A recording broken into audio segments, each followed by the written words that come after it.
வணக்கம். இன்னைக்கு நம்ம வீடியோவில் பிரெட் அல்வா எப்படி செய்யலான்னு பார்க்கலாம். அதுக்காக நான் 8 பிரெட் எடுத்திருக்கேன். 1 கப் பால், அரை கப் சர்க்கரை, 3/4 கப் நெய் எடுத்திருக்கேன். 5 ஏலக்காய், ஒரு 10 போல் முந்திரி பருப்பை உடச்சி வச்சுருக்கேன். 10 பாதாம் பருப்பு, 10 பிஸ்தா எல்லாத்தையுமே நீல வாக்கில் கட் பண்ணியிருக்கேன். கொஞ்சமாக திராட்சை. இப்போது எப்படி செய்யலான்னு பார்க்கலாம். இப்போ பிரெட்டோட 4 சைடையும் கட் பண்ணி எடுத்துடலாம்.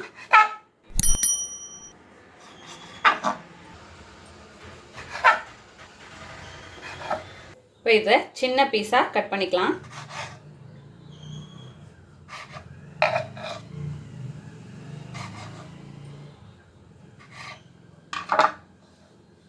இது போல் எல்லா பிரெட்டையும் கட் பண்ணி எடுத்துகிட்டு வந்துடலாம். இது போல் பிரெட்டை ஸ்லைஸ் பண்ணி எடுத்துகிட்டு வந்துட்டேன். இப்போ ஒரு பேன் எடுத்திருக்கேன். இப்போ பேன் ஹீட் ஆகிடுச்சு. இதில் பாதி அளவு நெய்யை இப்போ சேர்த்துடலாம்.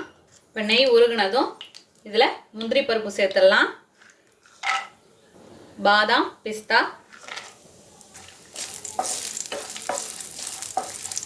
கோல்டன் ப்ரௌன் வரணும், வறுத்து எடுத்துக்கலாம்.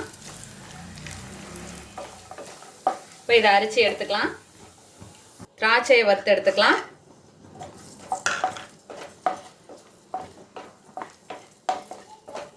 திராட்சை உப்பி வரணும். சூப்பராக வந்துடுச்சு. இப்போ இதையும் அரைச்சி எடுத்துக்கலாம். சூப்பராக எடுத்தாச்சு. இப்போது இதே நெய்யில் நம்ம பிரெட்டை டோஸ்ட் பண்ணிடலாம்.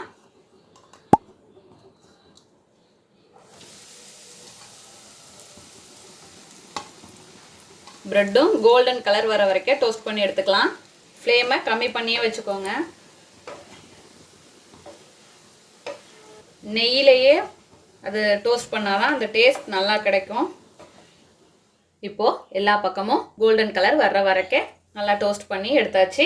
இப்போது இதில் பால் சேர்த்துடலாம்.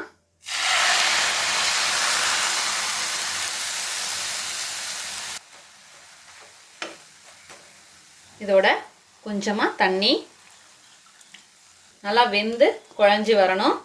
நான் காய்ச்சின பால் தான் சேர்த்தேன்.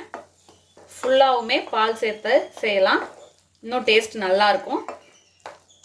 இப்போ ஒரு அரை கப் தண்ணி சேர்க்குறேன்.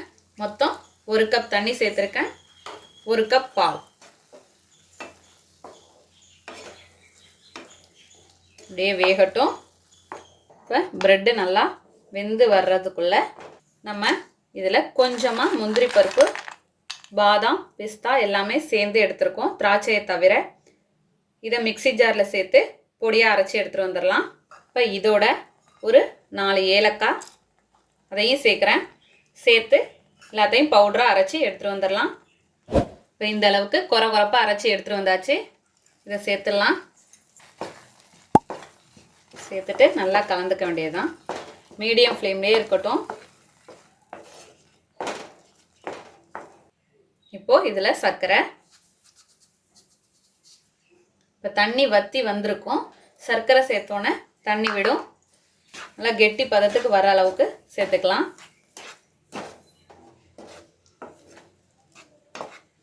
நல்லா குழஞ்சி வரட்டும். இப்போ இதில் வறுத்து வச்ச முந்திரி, பாதாம், பிஸ்தா, திராட்சை எல்லாத்தையுமே சேர்த்துடலாம். 1 டேபிள் ஸ்பூன் நெய் சேர்த்துக்கிறேன். சேர்த்துட்டு நல்லா மிக்ஸ் பண்ணிக்க வேண்டியதுதான். அல்வா பதத்துக்கு வரணும். நல்லா கிண்டிக்கிட்டே இருக்க வேண்டியதுதான். இன்னும் நல்லா கெட்டியாகணும். இந்த ஸ்டேஜில் மீதமுள்ள நெய்யை சேர்த்துடலாம். இப்போ இன்னும் நல்லா கெட்டியாகணும். கைவிடாமல் கிண்டிகிட்டே இருக்க வேண்டியதுதான். அல்வா பதத்துக்கு வரும். அதுமாரி நெய் சேர்த்தா தான் அப்படி ஒட்டாமல் வரும். அவ்வளோதான், நம்மளோட அருமையான அற்புதமான பிரெட் அல்வா தயாராகிடுச்சு. இதே போல் நீங்களும் உங்கள் வீட்டில் செஞ்சு பார்த்துட்டு எப்படி வந்துச்சுன்னு கமெண்ட்டில் சொல்லுங்கள். தேங்க்யூ.